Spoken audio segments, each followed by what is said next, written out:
the multimedia that's doing it? No, it's not that. Hmm. This commercial has 2 minutes to run. I'm going to go mention this to Pete really quick. See if there's something on their side that might be doing it. So is it flowing okay for you? I think it's flowing great.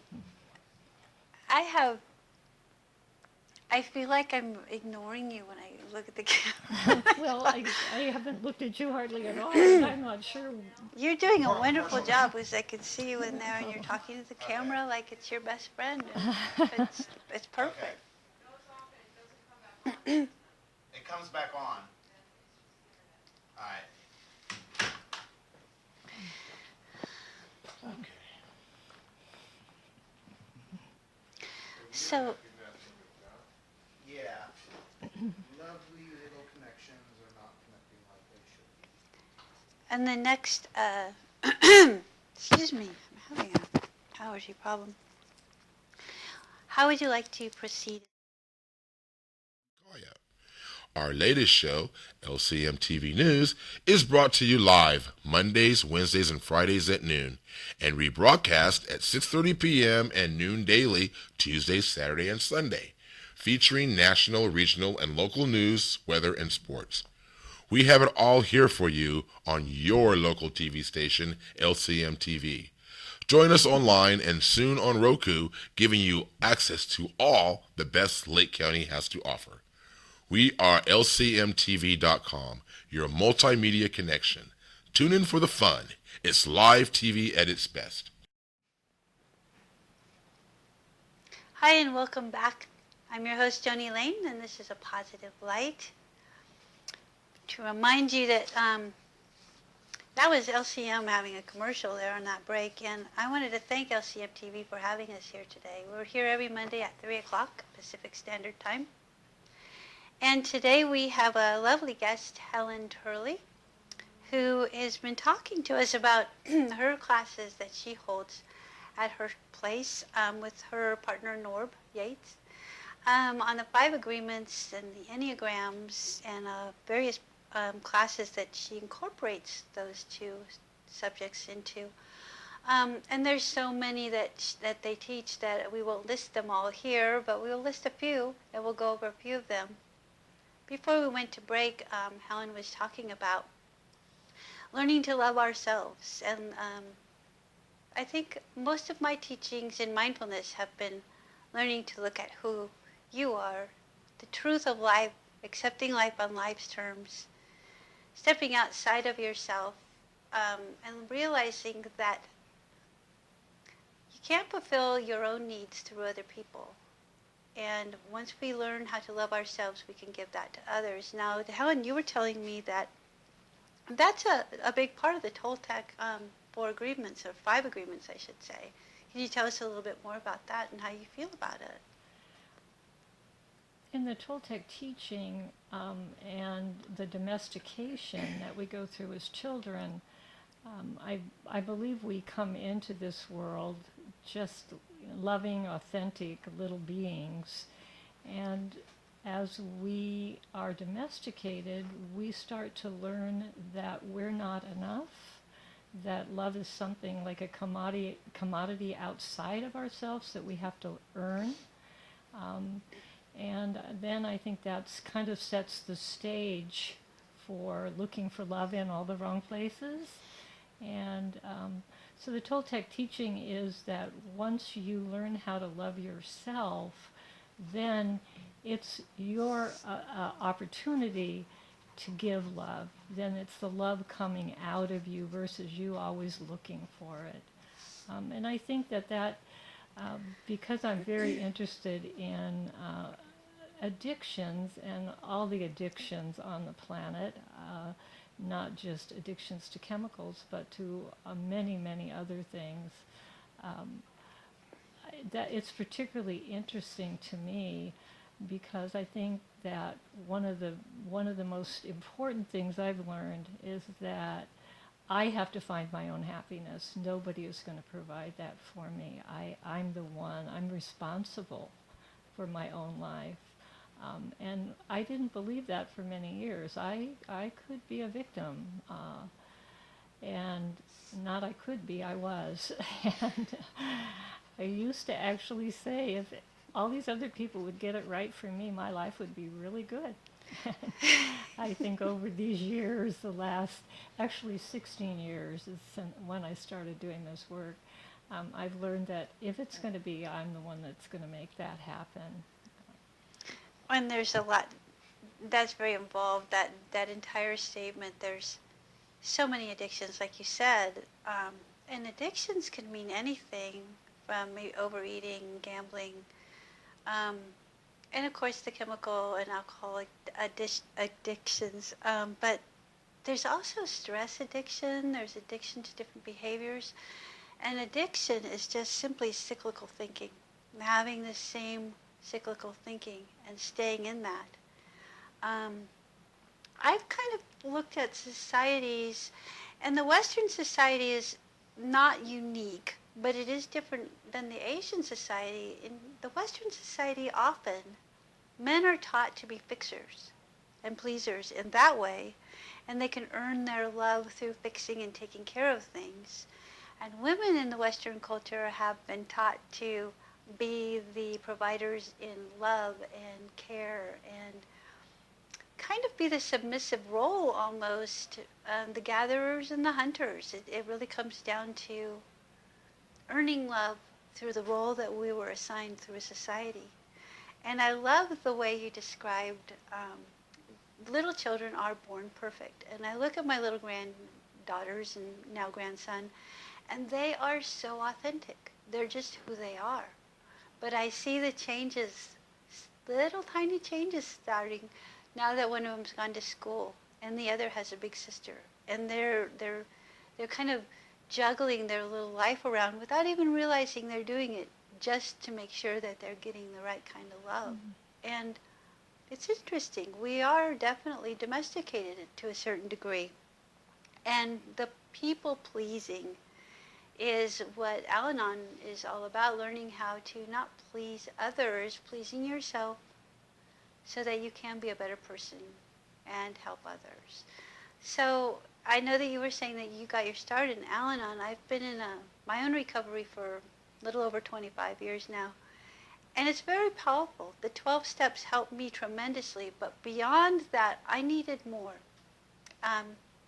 Not to replace the 12 steps, but to enhance it, which is why I hold the 12 in Zen on Tuesdays, second Tuesday of every month. But it sounds like that's very much incorporated into the courses that you're teaching with Norb. Can you tell us a little bit more about how the Al-Anon fits in with all that? Well, Al-Anon has been an extremely important facet of my life. Currently, I sponsor many women in Al-Anon, which has been an amazing gift. I think that I really had no idea how codependent I was and how that was affecting my life. And I think that in our culture, it's said that the number one addiction in our culture is the addiction to suffering. And if I look around, I really see that. And working with people, the other women that I work with in Al-Anon, I just see how much suffering there is going on. And it's wonderful to have a place to get support and to find out that you're not alone and that there's a different way. There is a different way to live your life. So I am just a very strong proponent of Al-Anon, which is for people who have families or friends that are alcoholics, and I don't think there's many people that don't. So I feel very strongly that we would have a very different world if everyone had some type of a 12-step program to find help and support. And that's funny that you say that, because almost everybody I know in a 12-step program says the same thing. Well, the world would be a wonderful place if we all did our 12 steps. And the 12 steps is based on the traditional AA steps. And it's a very powerful tool, and you can use that for pretty much any addiction. But Helen, when you mentioned that we're addicted to suffering, I agree wholeheartedly. This country, it's the only place I've ever lived, so it's the only place I can really say I see it. We are definitely addicted to suffering. Excuse me. I have allergies, so bear with me a little bit. Part of Buddha's teaching was that there is suffering. It's the first noble truth is that there is suffering, that we have to deal with that. And once we deal with it and accept it, and accept that there is suffering and that we cause it ourselves by our cyclical thinking, we can then move beyond that and go to a place where we can say, okay, I realize I'm doing this with my thoughts, and I don't want to. But it's so habitual and it's so deeply ingrained, we don't even know we're doing it, especially after years and years and years in society doing this.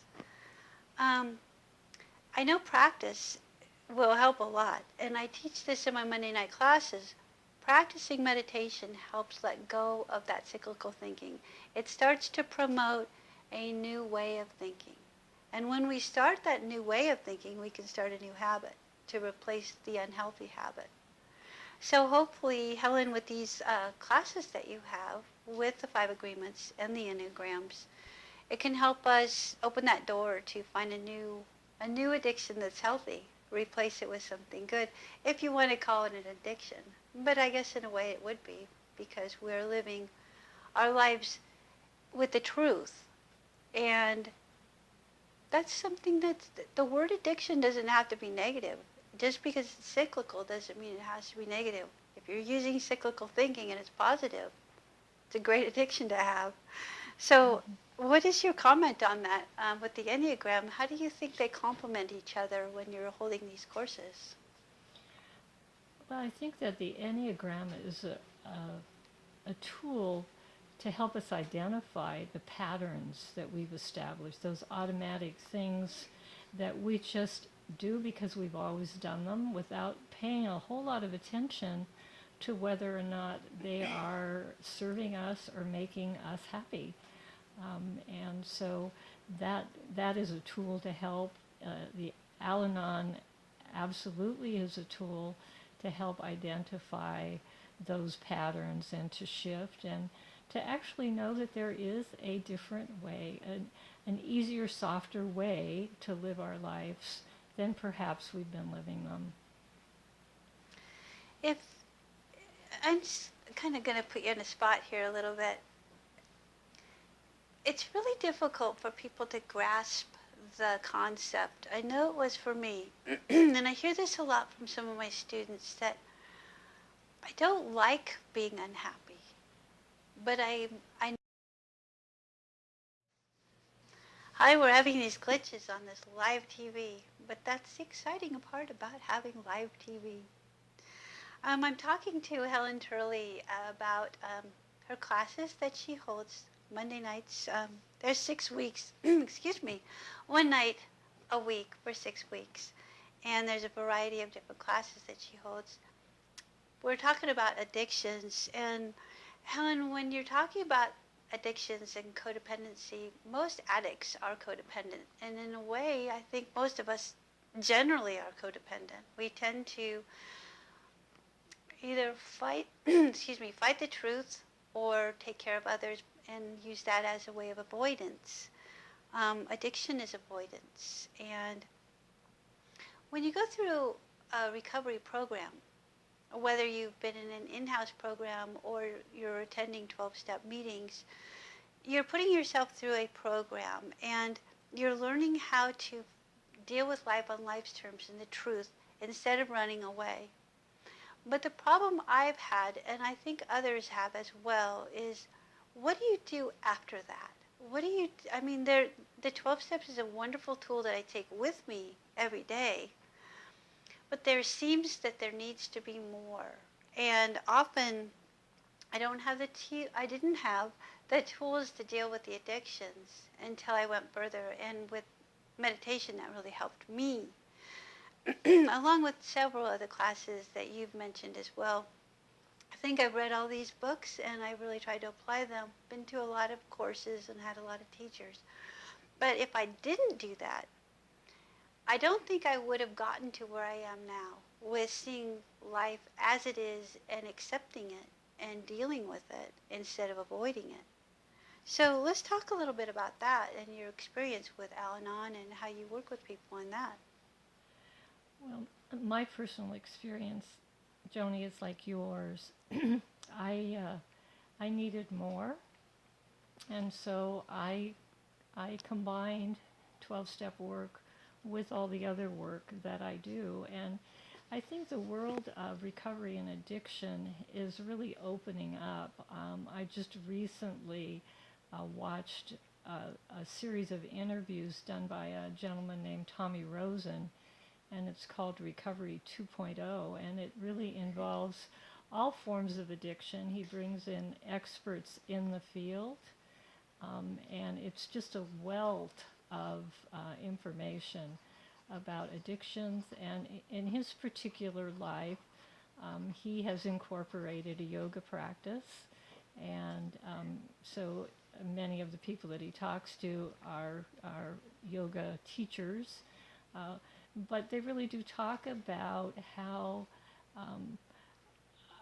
often in 12-step work you see people who have been doing it for a number of years, and yet there's something still missing. They really haven't found happiness, or and in my particular life I call it well-being. That's kind of my goal, to be able to maintain a state of well-being, that no matter what's going on the outside, I can still feel okay on the inside.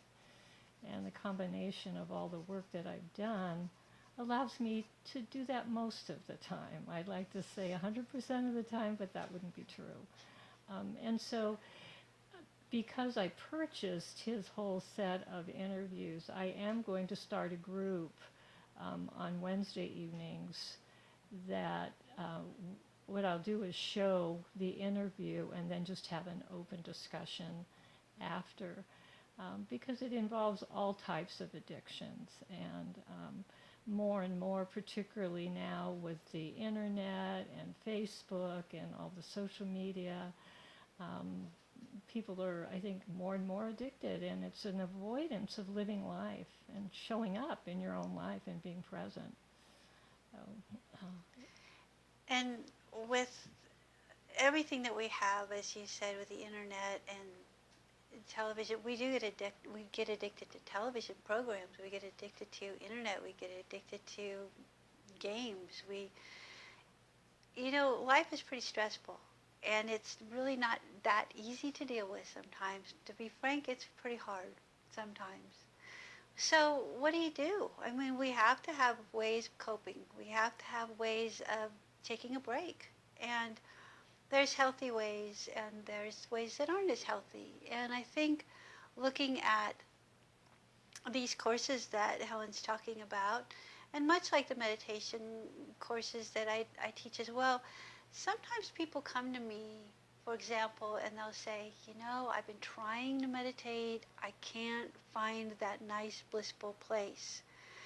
And they're searching and they're searching. And the more you grasp at something, the more elusive it becomes. And the more you want answers and demand to understand, the less open you're becoming. So these classes that Helen holds are great classes because they are opening a door of a new world, a new way of looking at things, a new way of attacking life on life's terms. Dealing with the truth as it comes your way, having the tools to deal with the truth when it comes your way. Because a lot of times the tool we go to is avoidance. It works. We don't have to deal with something that we're overwhelmed with. A lot of times people will say, well, I just need a break, so I just watch TV, which, there's nothing wrong with that. But when it becomes the go-to place and you don't look at the truth of things, you're not growing. You're not learning. You're not grabbing tools that will help you with future problems that come up. So with these courses and different groups that she's holding and different classes that she's holding, it really does offer you a variety of different tools to choose from. Maybe one class may not work as well for you, but another one just hits the nail on the head. The door opens up and you think, oh, aha, I get it. I see. There are tools that will work for me. So I'm so glad that you're holding these groups, Helen, because it's offering tools, a variety of tools. And I often say in my classes, I'll try to give you 3 or 4 examples of different letting go techniques during our meditation. Because one of those might click with you. One of those might click with someone else. So having a variety of different classes is a wonderful thing, because eventually along the way you can find the tool that works for you, or a bunch of different tools that work for you. So the state of well-being that you were talking about, I love that, because nobody is happy all the time. No. But the state of well-being kind of makes it sound like the root of who you are can still be solid in that state of well-being, no matter what goes on in life. So is that kind of what you were talking about? Well, I think so much of this work is geared toward being able to accept life the way it is. My own particular path pretty much has been the path of non-resistance, which I happen to be a real fan of Michael Singer and his book, The Untethered Soul, and that he covers 5 different spiritual paths. And that particular path for me, I find to be the one that I resonate with the most, because I recognize that when I am suffering, it almost is always because I'm resisting what is. And so I think that the willingness to show up for a class, to attend, I think I'm so happy to have Joni's classes in our county, and to avail yourself of the things that are available here. And often people seem to really get hooked by the Enneagram. It's kind of fun when you first get started, and who among you doesn't want to know more about you and your personality? And so people really seem to resonate with that, and often starting that way will lead to something more. You can then, it'll open the door to, oh, there's more to this than I thought. So I think just if you're willing to show up to a 12-step meeting, to one of Joni's classes or groups, to one of our classes, there are, I'm sure, other things in the county as well. And from my own personal experience, you build a community and become part of that community, which has been a real gift for me. I like hanging out with like-minded people, and so we've created that here. Okay, we're back. Oh, we had a little bit of a glitch there. Comes with doing live TV. And you know it's live when things like that happen. So Helen was telling us a little bit more about the 5 agreements, and that her and Norb are integrating the Enneagram in those classes. And maybe you want to tell us, what is an Enneagram? A lot of people don't know what that means. Before we move on too far, people might want to know a little bit more about what that means. Enneagram means 9 types. Ennea is 9 in Greek, and so there are 9 type personalities. And because in the Toltec teaching, it is so much about really understanding yourself and breaking beliefs, the Enneagram is just an amazing tool to help learn more about your own personality. It's not who you are, but it is the personality that you have developed in order to feel safe in your life. And knowing that really does help understand often why you've made some of the choices you've made in your life, and some of the beliefs that may not necessarily be serving you now. So it's a pretty amazing tool. So we teach on Monday nights, so we alternate classes, and what really matters, that class is actually a compilation of all of the spiritual teachers that Norb and I have studied, which includes Eckhart Tolle, Wayne Dyer, Michael Singer, the Course in Miracles. We really incorporate everything into that class. And currently there are people who joined us 8 years ago when we started teaching that are still attending that particular class. So the next class that we'll start on June 1st, which will be a new class and the introduction to the 5 agreements. So that would be for new people getting started. And so the introductory class, how long does that go? Is that a series of classes? Is it just one day? What is it? It's a series of six classes every Monday night for 6 weeks. Okay. And for how long will they go on? For an hour? They start at 6:30 and end at 8:30, so it's a 2-hour session. Mm-hmm. Wow. And for those of you who may not know or who haven't read the 4 agreements, now the 5, they are be impeccable with your word, don't take anything personally, don't make assumptions, do the best you can. And the 5th that Miguel added was be skeptical but listen. And interpreting that, it actually means question everything. Don't believe your beliefs because they are not the truth, they're just your truth, and they may not really serve you. So those are all 5 agreements are, obviously we would agree with the 5 agreements. They make a lot of sense, but they're not always easy to implement into your life. And since a lot of us have been around a while, we have habits that have been deeply ingrained in us.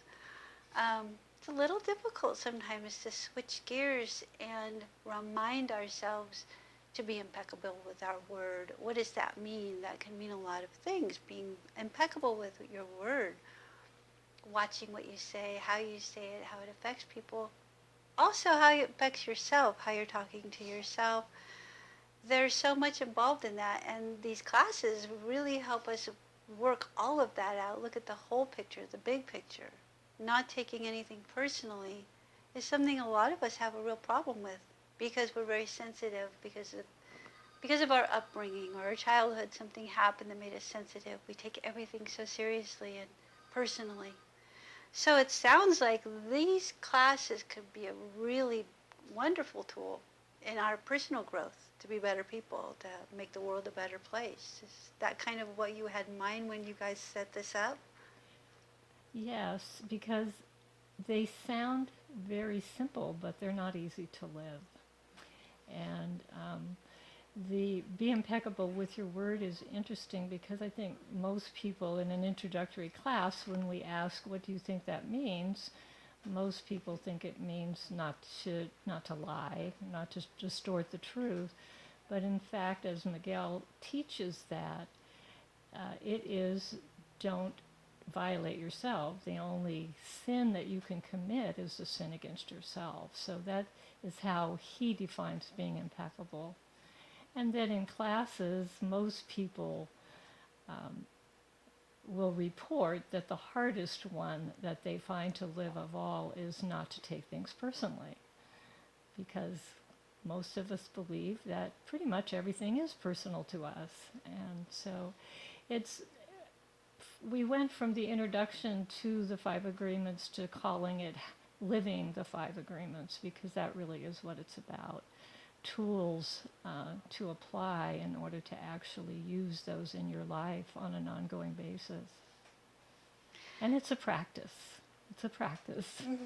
And like anything, practice makes perfect. Right. And the more we practice it, the better we get at it. I know that I read the 4 agreements and the 5th agreement. I have the book, the 4 agreements, but I have the 5th agreement on my iPads, on ebook form. And I read them every year. Once a year, I try to remind myself, get back on track. Don't fall back into your old habits. Try to create some deeper new habits. And the 4 and the 5th agreement really helped me with that. And the 5th agreement took me a while to get that. Be skeptical, but listen. I'm naturally skeptical, so it really didn't seem to apply to me at first when I read it, but as I got more deeply in the book, I realized, no, there's a lot more to it than just be skeptical and listen. So, And Miguel said after that book came out that if he had to do it over, that would be the one book that he would write. He used to say often in class, don't believe me, don't believe yourself, and don't believe anyone else. Question everything, because that's how we come up with our own personal truth. and that's really what it comes down to is the truth. What is the truth behind the statements? What is the truth behind the emotion? And I think for me personally, in my background of, I've had a lot of Zen teaching, and looking deeply beyond what is surface is part of the bigger part of the teaching that I've had. And the monks would constantly remind me that the world doesn't revolve around me and what I want. And it's difficult because especially in the Western civilization, we are very self-centered, and we're taught to be self-centered. We're taught to think that the world does revolve around us, that everyone else should understand what we mean. They should see things through our eyes. But what we forget is they can't. And we are often blinded by the way we think. We're blinded from the truth with the veil that we've put over the truth of what we want, instead of accepting what is. So I listen to Helen talking, and I think that you're a wonderful teacher. It correlates a lot with my teachings that my teachers have taught me about looking deeper, look beyond the surface, look at the real truth, not your truth, not the truth that you want, but accepting what is. And a lot of the mindfulness teachers will teach these same things, and they're so similar to the books that Don Miguel has written that it's interesting. Many of the great teachers that you talked about, that you worked with, Wayne Dyer and the others, are same philosophy, same things, it's just different words. I think there's many paths to the same place, Yes. and I think they all lead there. And so that's why we've incorporated all of it, as well as all of Miguel's other books. One of my favorites of his is The Mastery of Love, because in my own personal journey, I really found that I needed to learn how to love myself first, which was a challenge. I think that's really the foundation. Part of the Toltec teaching is that we are domesticated as children to grow up in a certain way with a certain set of beliefs. And most often, at least in my own personal experience, it was much more about pleasing other people, often at my own expense. I found that actually in 1999 when I went into recovery that on the inside I was dying on the inside. I had lots of resentments about a lot of different things, and so fortunately I was one of the lucky ones that was able to get into a spiritual path that has really changed my life. Well, and I think that anyone, you mentioned something that's really very important, that there are so many recovery groups, and that if you can find one that works for you, it does save your life. It enhances your life, it can save your life, it can change your life so that your life is a very rich life, and that you're fully living it. You're not filling it up with things that really don't matter, things that shouldn't matter. And when you look at most of the people in hospice have told all of us that when the people on their deathbed are looking back, it's not how much they made, how much money they made, how much work they did. It's all about the quality of their life, which was family, friends, what they did, how they helped other people. And I think a lot of what you and Norb do is bring that to people's attention, bring that light to their ideas of, yes, I can do more beyond myself. Starting with myself, making myself a better person, being happy with myself, loving myself, being true, looking at the truth, accepting the world as it is, life on life's terms. All of those things, they add up to a place where we come to. It opens a door where we can share that with other people. And once we share that with other people, our lives become fuller. And then hopefully they can take that lesson and share it with other people, and their lives can become fuller. So, I'm going to say I'm going to be interested to read the news in the next 24 hours and see if there were any solar flares. Okay, we're back. and we're back. Another glitch.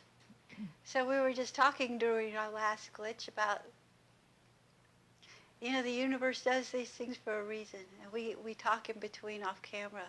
And just so you're not feeling left out, we'll tell you what we were talking about. In this county, there is a lot of groups, whether they're AA groups, Helen and Norb's groups, the groups that I offer, and many others.